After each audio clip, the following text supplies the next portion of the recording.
Every single one of us have all dreamed about winning the lottery and what we would do with our winnings. How we would buy a mansion, buy a Ferrari, take care of our families, and all of the other fantasies. But with great wealth comes great responsibility. However, not everyone is responsible. And today, we're going to talk about one of the UK's most controversial millionaires. Well, at least he was, for a while. Michael Carrol, better known as the Lottery Binman.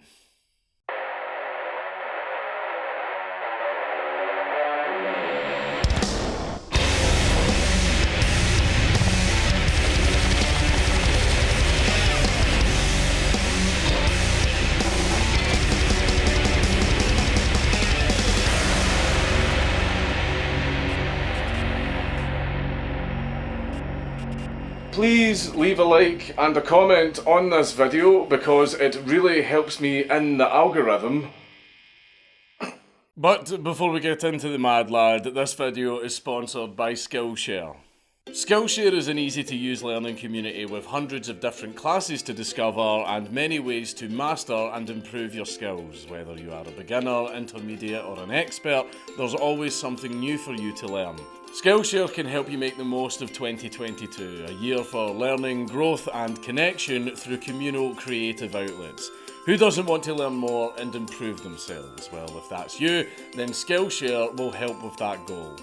As some of you may know, I really enjoy playing D&D, which involves creating fictional worlds. I'm also a huge fan of Tolkien and the worlds that he built, so I thought I would try my hand at learning some map drawing. I took the class Fantasy Maps in Photoshop Part 2 Terrain Features by Daniel Hasenboss, which has 6 lessons teaching you how to draw maps and dungeons in detail.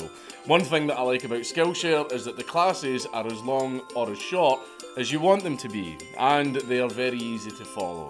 The first 1,000 of my subscribers to click the link in the description down below will get a 1-month free trial of Skillshare, so you can start exploring your creativity today. Get in there fast, click the link.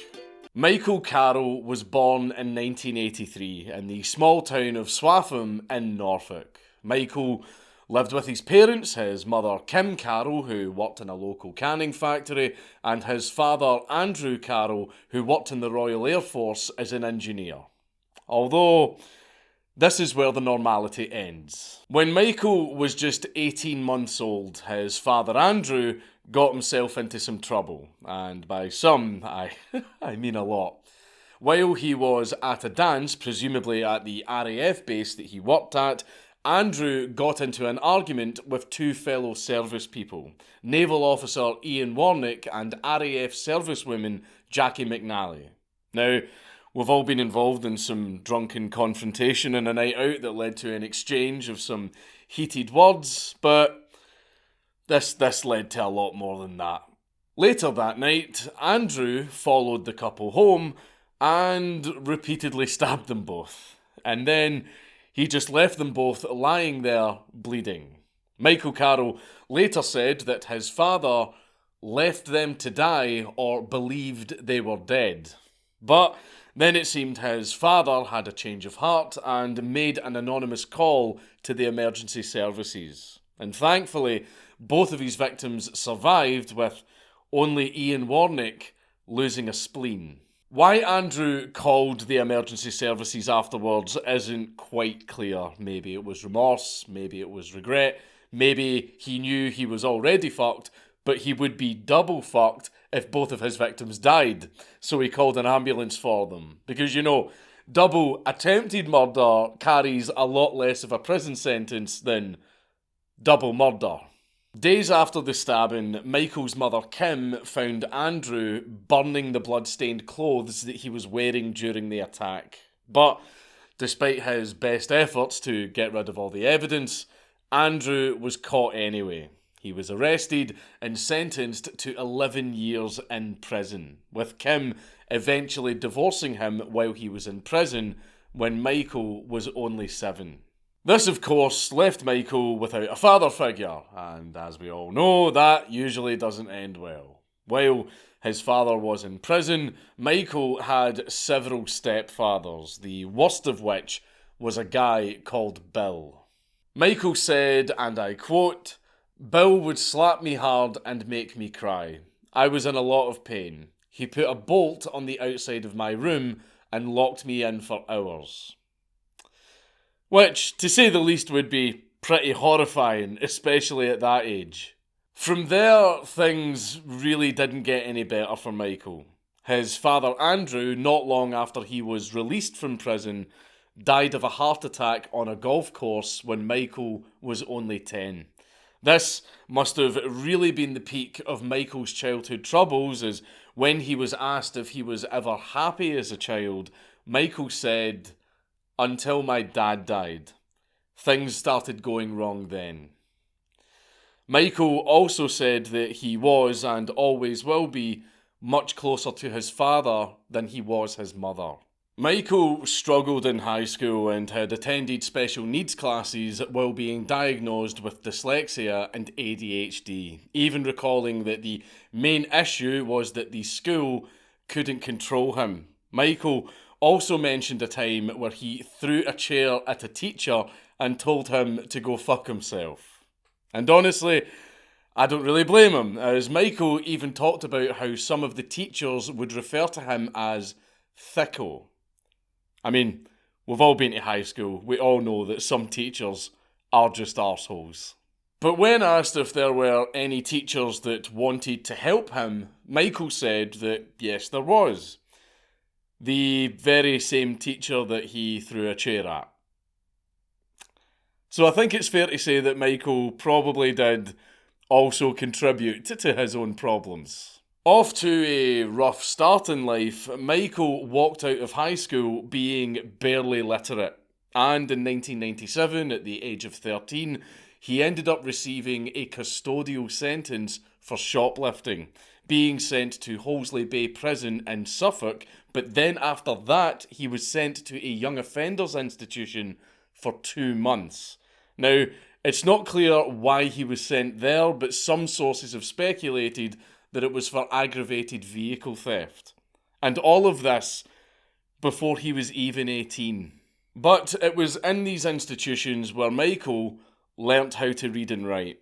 Michael even said that the only way he could read was to sound out the letters one by one. But while he was incarcerated, he was able to learn, which at least gave him the tools that he needed to get a start in life upon release. But for the rest of his youth, he would supposedly be involved in several run-ins with the law. Sadly, not much else is known about Michael's childhood other than these key incidents, but what we do know is that these events contributed to the soon-to-be chav monarch. As for what a chav is, or Neds as we call them here in Scotland, if you don't know what those are, then go and Google it and come back. So, over the next few years, a lot of things changed for Michael. He started working part-time as a binman, although some sources have stated that he was unemployed after leaving a previous job in a chocolate factory. A little disclaimer before we get really deep into Michael's story. There is a little bit of an issue that we need to address. Throughout researching this story, there are a few inconsistencies and conflicting sources. So, I'll present what information I've managed to gather, but if anything seems iffy or conflicting, please consider the time that all of this took place. You know, the late 90s and the early 2000s were rife with over-exaggerated tabloids and smear campaigns. And also, Michael himself seems to contradict himself at a lot of points. So with all of that in mind, let's move on. Michael was also in a relationship with his girlfriend Sandra at the time, and she was 8 months pregnant. Things were looking up for him, and one day he decided to nip down to the corner shop to get some alcohol, as you do. And while he was there, he thought, yeah, fuck it, I might as well get a couple of lottery tickets while I'm at it. So you can see where this is going. Michael went back to his Auntie Kelly's, who he was staying with at the time. She had let him stay at her house with his Uncle Stephen, both of whom Michael was very close to. Prior to staying with Kelly, Michael had apparently been sleeping rough in the local park while kicking about with some local travellers, drinking White Lightning. So, for the Yanks, White Lightning is essentially our Pabst Blue Ribbon, where if you drink it, you're seen as poor and lower class. And this is usually the part where I try and defend it and say it's actually a good drink. It's fucking not. White Lightning's fucking disgusting. Michael soon stopped living rough after he ended up getting into some bother with the police and was tagged for being drunk and disorderly. So his Auntie Kelly took him in, and that is where he proceeded to stay. Michael's mum, Kim, had mentioned how Michael would babysit for Kelly while she worked, but eventually even she got fed up with Michael's behaviour and was planning to kick him out. But that soon changed. Michael came home with his lottery tickets, and later that night, his Auntie Kelly was reading the lottery numbers out loud from teletext. Fucking hell, remember teletext. Most of you outside the UK won't even know what teletext is, or even if you are in the UK and you're under the age of 20, you won't know what teletext is, because you're a fucking zoomer. But anyway, it turned out that Michael had won. Michael had won the lottery. All of the numbers matched up with his. And this 19-year-old working class lad had just become one of the richest people in the United Kingdom, winning £9,736,131. Almost £10 million.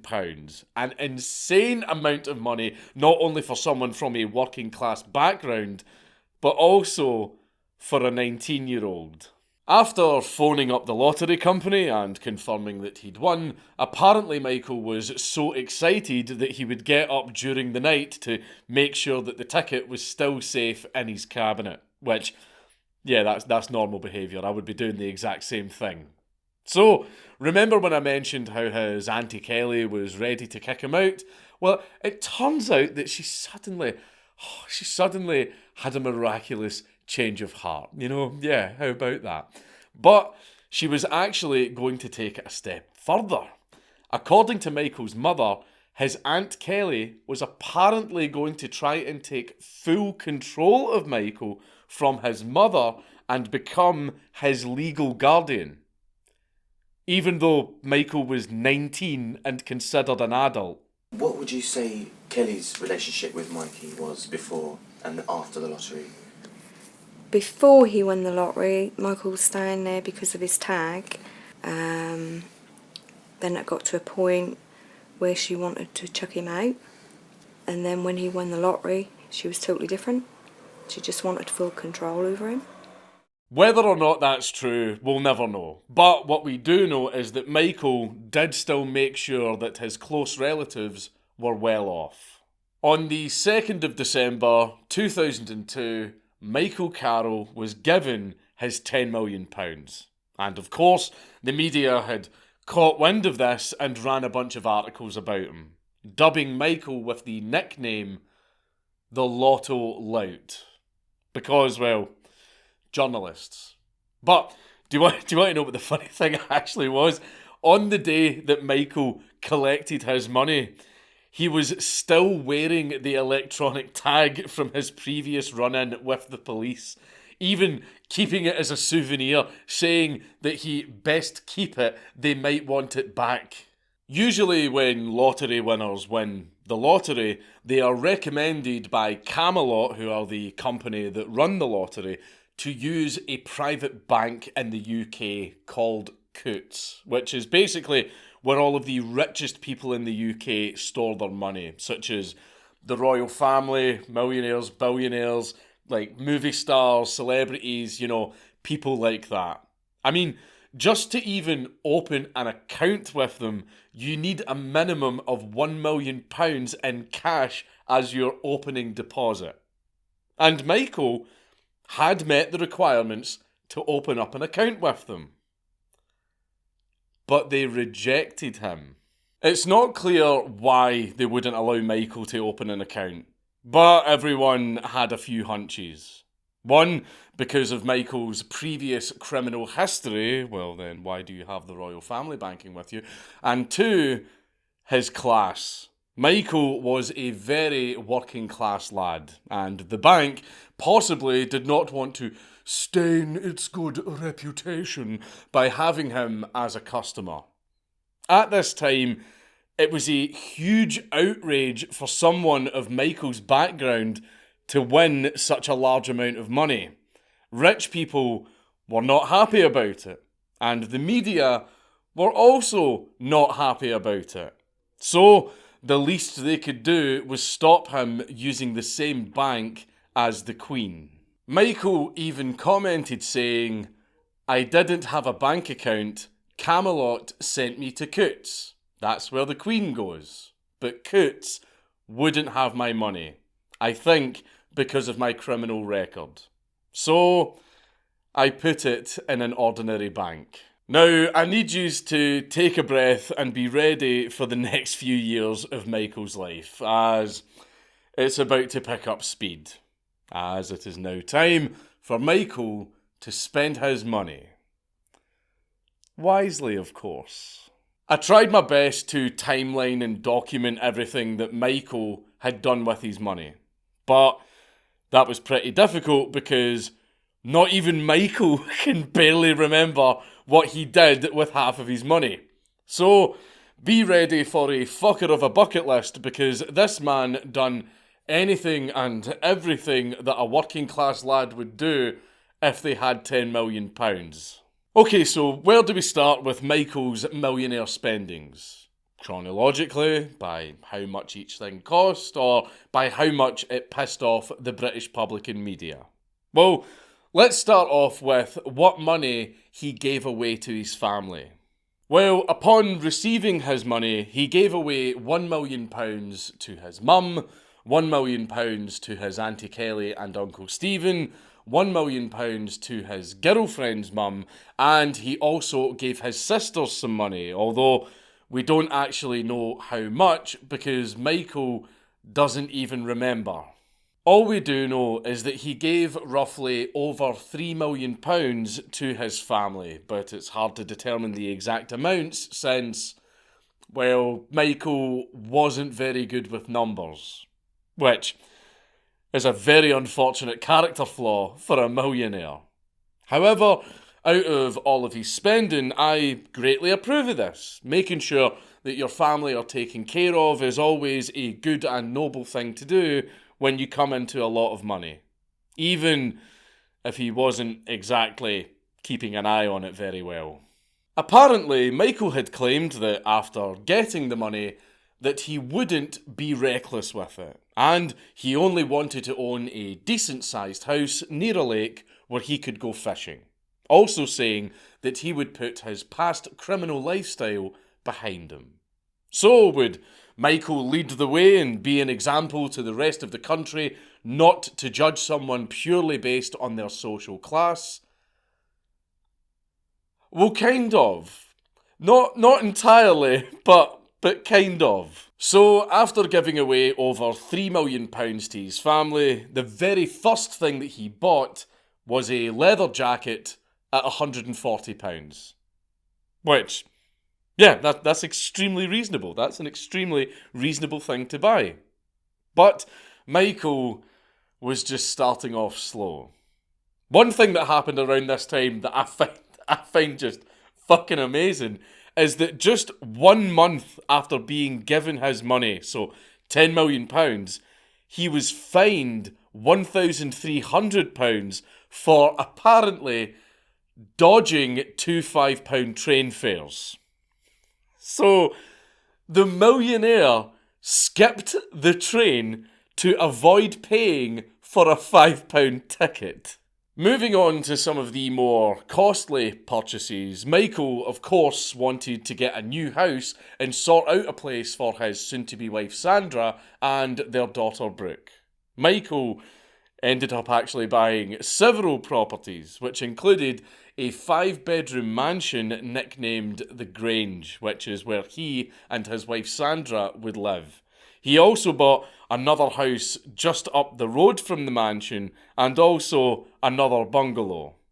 And on top of all of this, he even bought a villa in Spain, which he and his mates would regularly go to, get drunk, you know, the usual lad stuff. Sandra and Michael got married, soon starting life together in the Grange mansion. Although this wouldn't last very long, as apparently Sandra was very quickly getting fed up with Michael.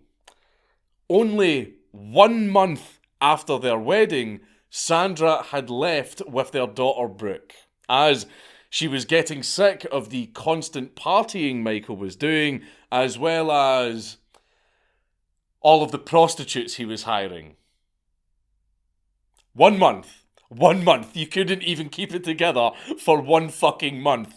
In that same year, which, by the way, was only 2003, Michael was fined £12,000 for apparently claiming job seekers allowance while previously working as a binman.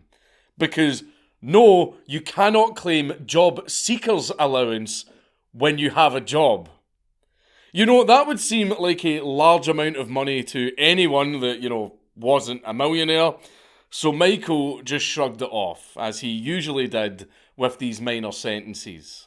Later that year, Michael decided to hold a bonfire night for the 5th of November, and there is no better way to celebrate almost blowing up a government building than by setting off a shit ton of fireworks, which cost Michael around £10,000, along with racing around £10,000 worth of cars in a demolition derby. But we cannot forget the main centrepiece of this bonfire, which was a 50-foot caravan. Yes, that's right, a fucking entire caravan, along with other random shit that you would just find around the house. Burning material, a fridge, tyres, and a 50-foot mobile home. When asked about the bonfire and the caravan, Michael said, "I was driving drunk one day and I ripped right through the caravan. So I put it in the bonfire." I mean, at least he put it to good use, but the man really needs to choose his words better. You never ever, especially when speaking to fucking journalists, never ever begin a sentence with, "So anyway, I was committing a crime and..." As you can imagine, the neighbours were not impressed with anything that Michael did.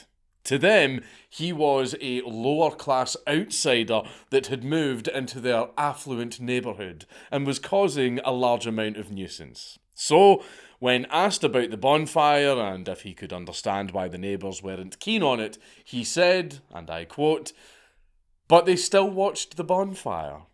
The reason me and one of the neighbours fell out was I was on my field with my mates and this black 4x4 drove towards us.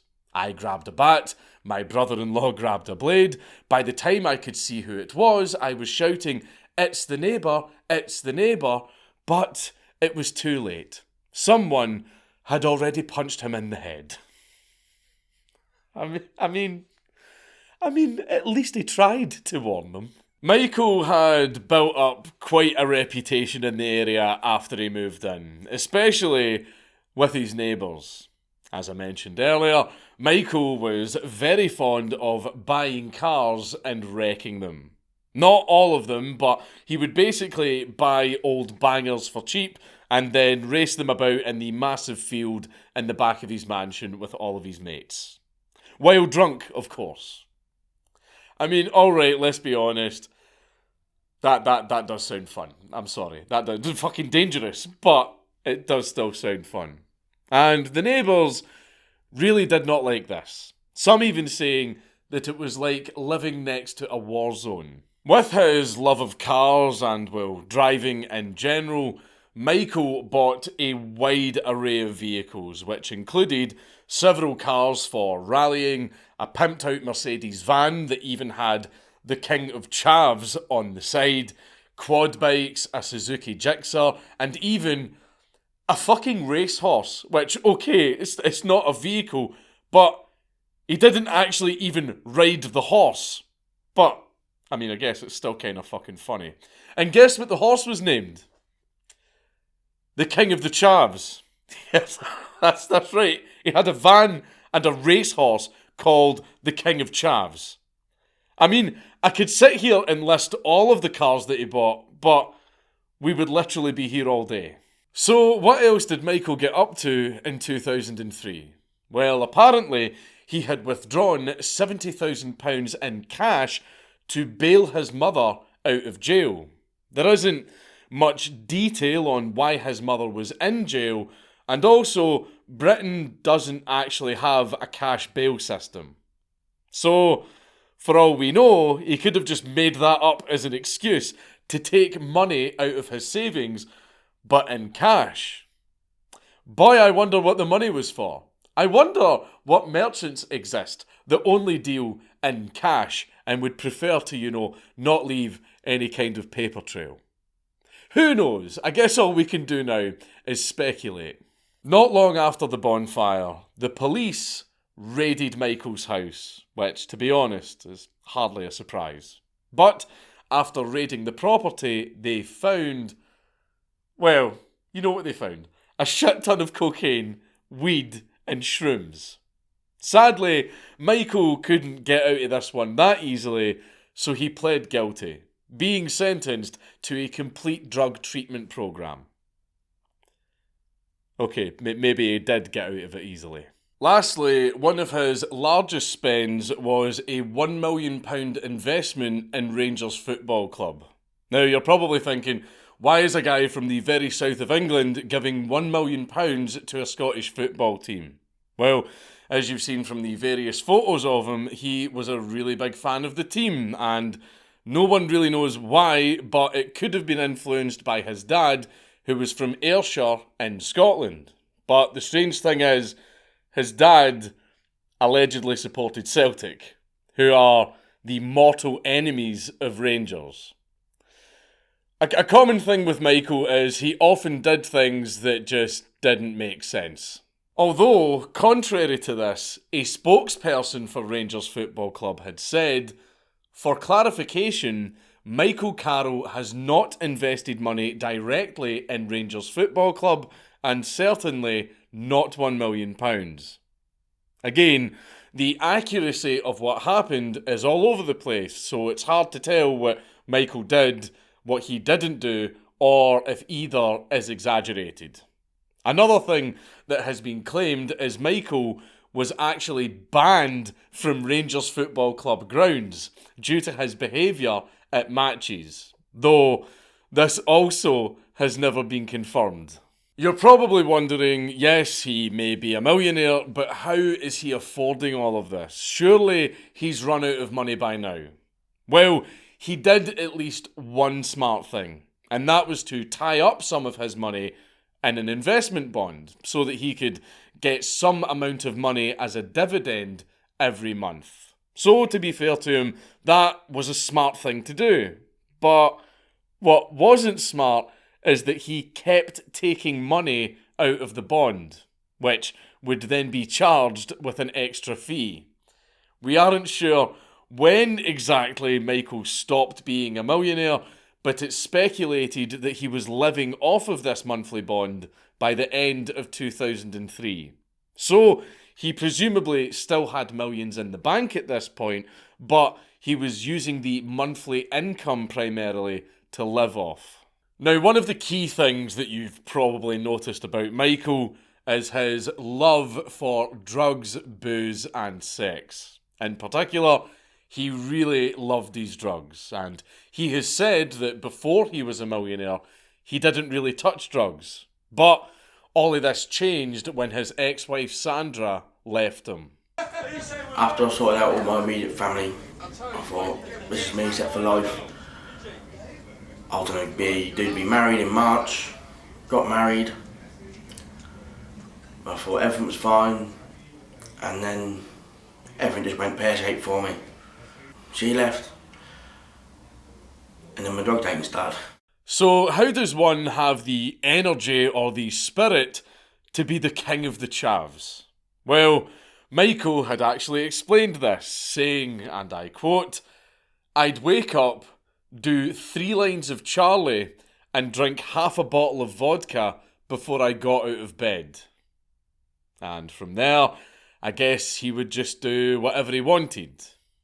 This man truly took a crazy amount of drugs, or at least he claimed to.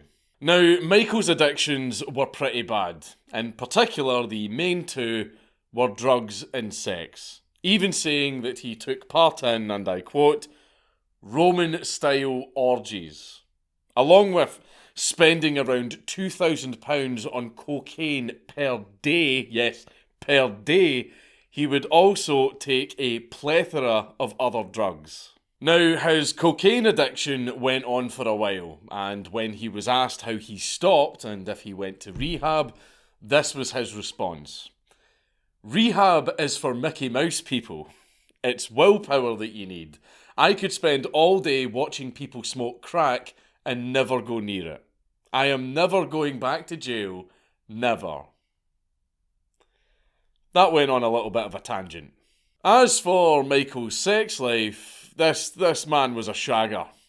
He would reportedly spend up to £1,000 per day on prostitutes, saying that he's had some of the very best toddy in Norfolk, which is a pretty fucking low bar. Even claiming that he's bedded up to 4,000 women, which could be true, but again, Michael does have a bit of an issue with keeping track of numbers.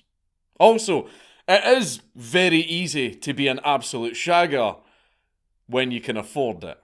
In addition to this, he would hold extravagant chav parties. I mean, well, what else would you do when you've got a mansion and a shit ton of money? At these parties, there would apparently be naked girls casually walking around serving people cocaine on silver plates. He also stated that, and I quote, "In every room of my house, people would be fucking. Women would just come up to me and offer me sex." Along with that, he also said, "I think the most women I have been with in one night is 8. That's why they call me Master Mickey."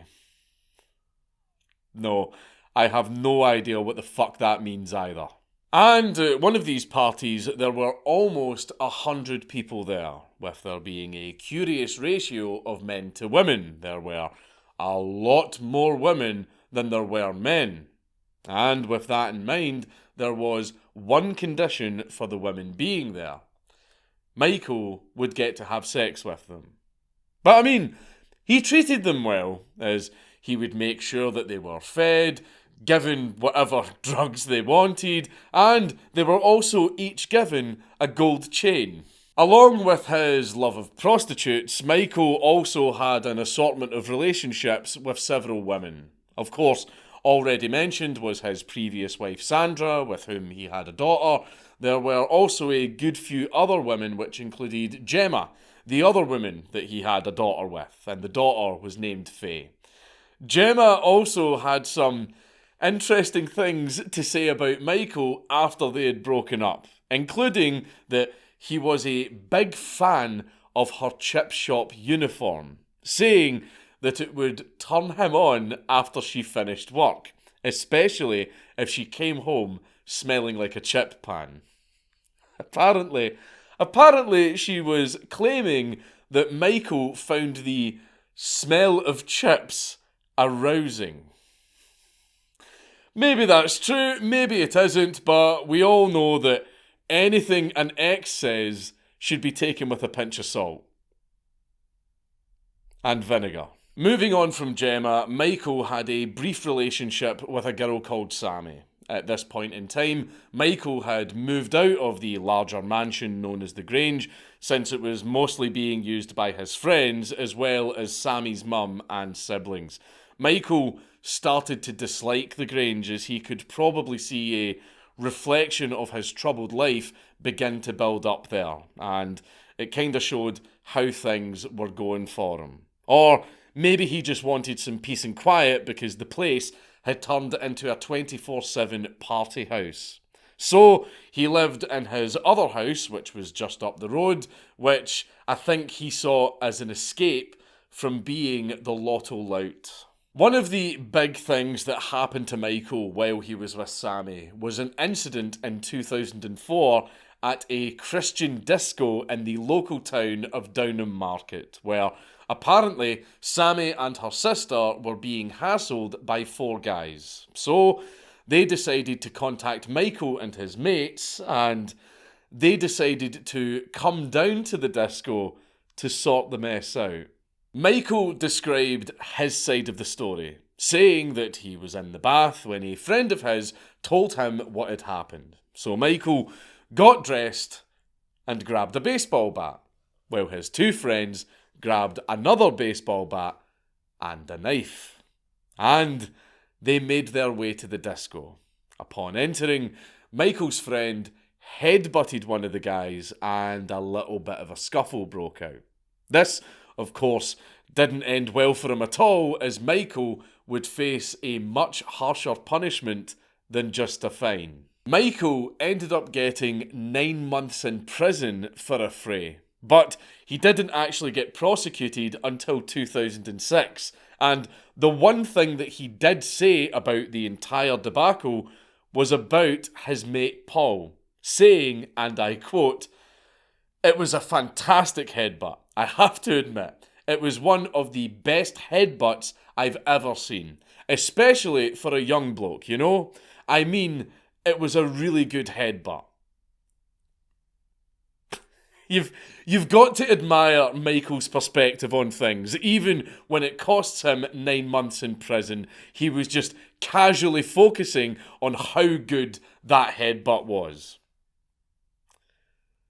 As a Scotsman, though, I understand. Although in 2004, some more good luck and some more bad luck would come to Michael, as surprisingly, he had won £1,000 on a scratch card.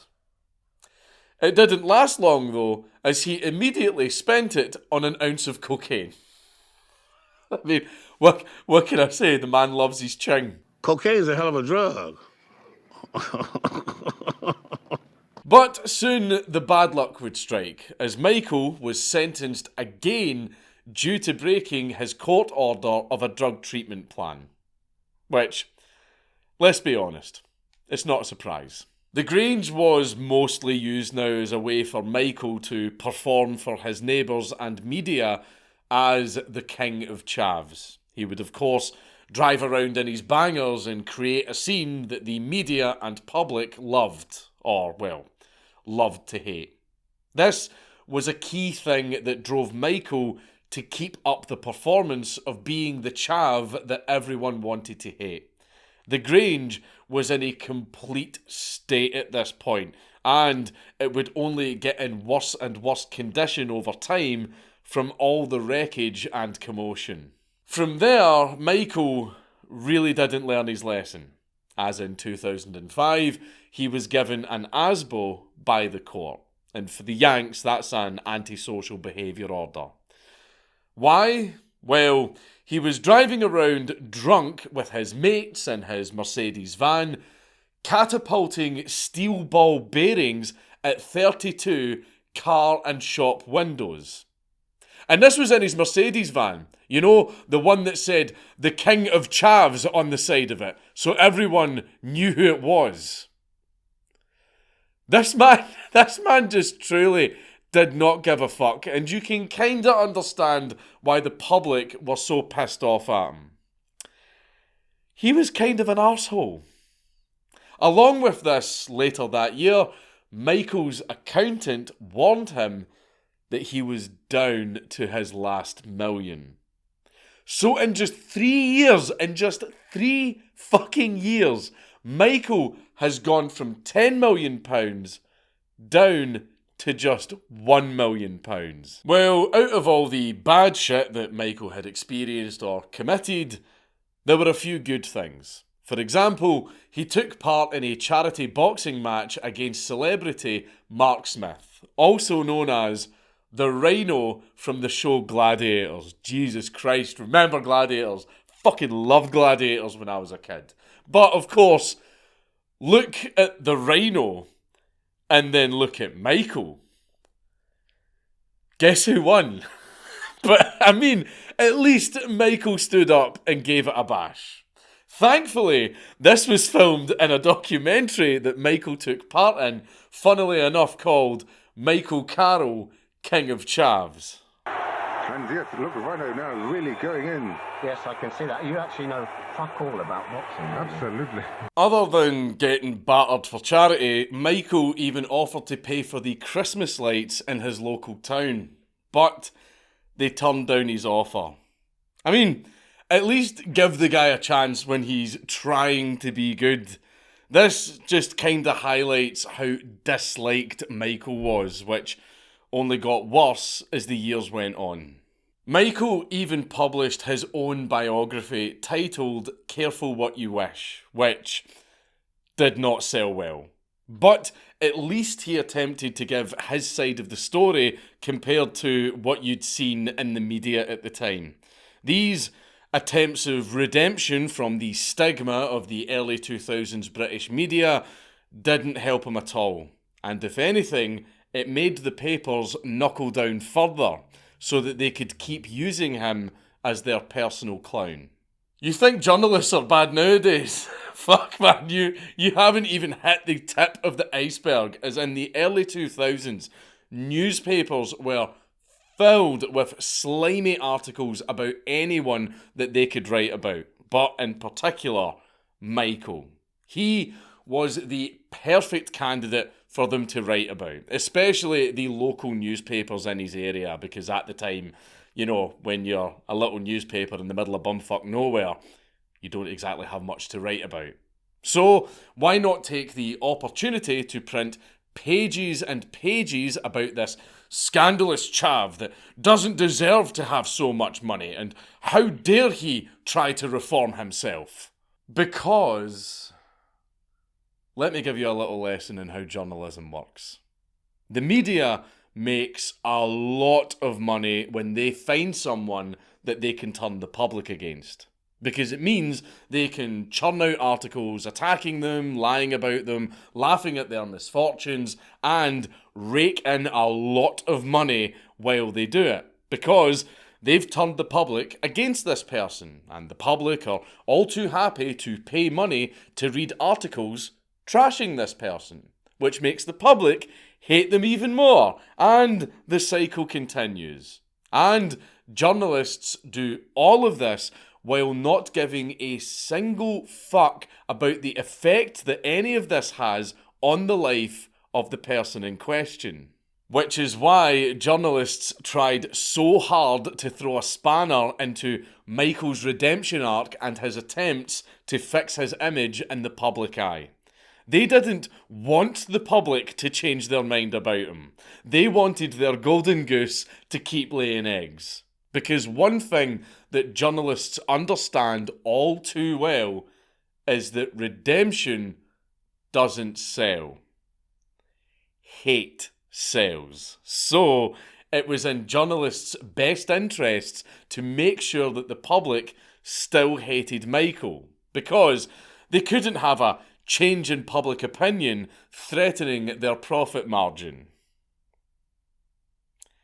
Can relate. The journalists hit hard on him. They, of course, followed him around, encouraging his behaviour and basically trying to poke the bear as much as they could, hoping the bear would bite them back and they would get a story. Michael hated this, especially when they tried taking photos of his family, or in particular, his children. So, what does he do to oppose them? Well, of course, he puts on a show for them. He would drive past with his mates and throw beer at them, tell them to fuck off, and basically be as rude as he possibly could be towards them.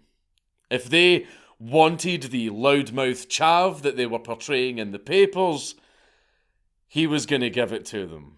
For a start, no one else on the rich list ever treated the press in the way that Mikey does. This time, spitting beer.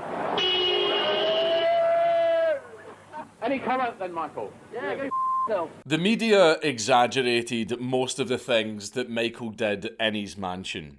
In particular, the noise apparently caused by his racing and the cars he would wreck. Yes, he would wreck cars with his mates, along with racing about on motorbikes and quads, which would obviously create noise. But it turned out that most of the noise actually came from a nearby dual carriageway, along with the RAF base that was located nearby. Not from Michael. But the media attacks went a little bit deeper than just the standard demonisation to generate profit approach. It was actually a little bit personal for the journalists. It was jealousy. Most journalists are part of the pseudo-liberal elite, or at the very least, want a seat at that table. And if there is one thing that those types of journalists hate more than, the truth, it's the working class. Despite what they say or what political ideals they claim to have, they fucking hate you. Oh Lord, they fucking hate you. Journalists fucking hate the working class. The people that live on council estates, that claim benefits, they keep having all of these children that they can't afford, which just affects climate change, and they keep voting for all of these goddamn right-wing parties. People like that, journalists hate them. And sitting here was a working class ex-criminal who grew up on a council estate, the embodiment of everything they despise, having more money than any journalist could ever hope to see in their entire life. And they fucking hated him for it. So the media demonization continued, and it even got so bad that Michael was getting shit from random people in the street, and he was even banned from most pubs in his area, Blackpool Pleasure Beach, and countless other places, even though he had never ever stepped foot in any of them. Don't get me wrong, Michael did not help himself by acting like a fanny, or by getting sent to court several times, but his circumstances were pretty obscure. For someone of his background to obtain that amount of money, especially at the age of 19, well, that would drastically affect anyone, I would say. But the media were the least of Michael's worries, because soon other enemies would appear. One day while he was living at the Grange, Michael woke up to find that 5 of his Rottweilers had been killed. Some sources reported that their throats were slit. And Michael soon had threats from different so-called gangsters. He said that gangsters sent him pictures of his family and threatened to chop his daughter up. These threats scared Michael so much that eventually he paid £130,000 to the blackmailers. Michael was gaining a lot of enemies, apparently even getting threats from gangs in Liverpool and the IRA. One time, he even mentions how he was jumped by some guys carrying shotguns, to which they said to him, "You aren't so big now, are you, Mr. Carrol?" This was one of the many reasons why Michael decided to move into his other house away from the Grange, since there was too much attention there. Winning that amount of money paints a large target on your back, and Michael's target was huge. It wasn't just outside threats that he had to worry about either, since he had a lot of issues with his family and so-called friends. Michael was manipulated by many people over the years, mostly for his money, and it's hard to tell how many. He wasn't the smartest of guys, so you can imagine a lot of people took advantage of that. He would give a lot of money out to his mates, bail some of them out of jail, or help with their business ventures, some real and some made up. It's clear that a lot of people used Michael for his money and fame, even if that fame was mostly negative. But what Michael didn't prepare for was his Auntie Kelly. Remember her? Well, when Michael bought a lot of his properties, he put them in her name, so that if he ever divorced his late wife Sandra, which he did, she wouldn't get the properties. So, kinda smart move, but also not a smart move.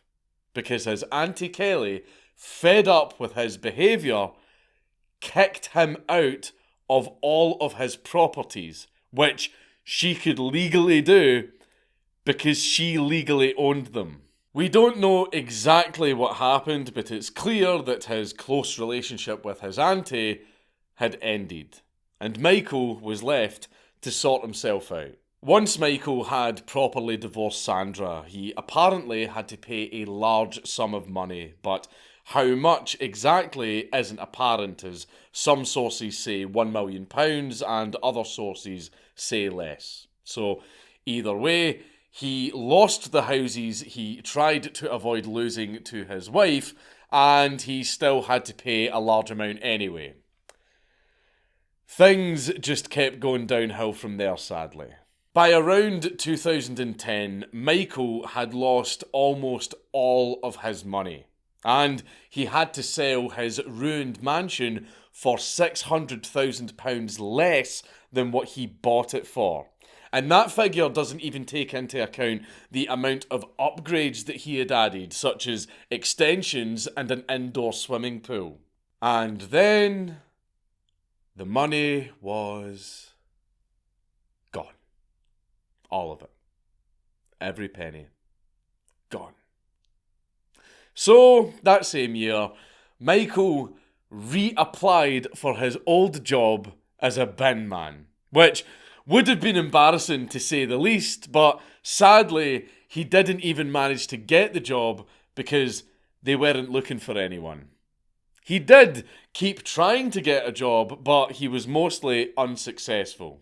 Some potential employers were even pretty cruel, not having any intention of giving him a job, but letting him turn up to the interview anyway, then telling him, "Oh, we just wanted to see if it was really you."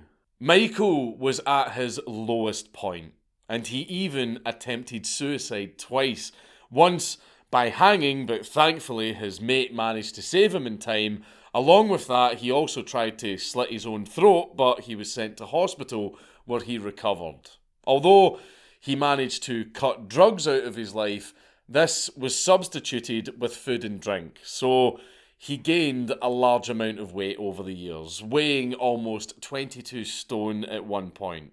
Michael was soon in trouble with the law again, sadly, as he had shoplifted some strongbow from a supermarket, which, to be fair, is one of his more calmer crimes. On top of this, he had also been caught drink driving after having a row with his girlfriend, and when the police had pulled him over and took him out of the car, he pissed himself and fell over in front of them, claiming that it was just a little blip. When we met a year ago, you told me you'd turned a corner. Yes. Have you? Yes. What made you go mad on this occasion? Just a little blip. Just a blip. But you've been given a second chance. Yeah. You thought you were going to prison today, didn't you? I got my bag. So this really is it? You're really going to make this work for you? Yep. Why do you want to do that so much, Michael? Just done. Now completely bankrupt and on benefits, Michael had gone full circle, from being poor to being rich, and then back to being poor again. He wanted to change and made an attempt to improve his life. Moving to London as a new start, he started to lose weight by working out, and he dropped back down to 17 stone, and he even took elocution lessons to improve his speech. So, where does Michael's story go from London? Well, he actually moved up here to Scotland, and for a while, he was living homeless in a tent until he got back on his feet. Not exactly a better start, but he soon got a job in a shortbread factory, and after a while moved to a job in a slaughterhouse, even saying that, and I quote, "I was like James Bond. I had a license to kill. On any given day, I might shoot up to 400 cattle. It was great." Yeah, sounds fun. But it's commendable that after all of the shit that's gone on in his life, he still manages to have a laugh. As for where he is right now, he apparently, according to information that we found, remarried his first wife Sandra and now lives in Belfast. I mean, alright then. The story of Michael Carrol is a pretty crazy one. A man who managed to lose £10 million in the space of just a few years by having extravagant parties packed with cocaine and hookers and buying cars just to crash them. But the story is also a very sad one. He was exploited and betrayed by family and friends, as well as, in my opinion, unfairly demonised in the media. Yes, he was very stupid with his money. He could have been set up for life. He would have never ever had to work again if he just managed his money better. But there is a key thing here that I believe we should all be focusing on. Something that was the cause for all of the awful events and fuck-ups that happened in this story. £10 million was dumped into a 19-year-old's lap. What did you think was going to happen? It's Count Dankula on YouTube! Everybody subscribe!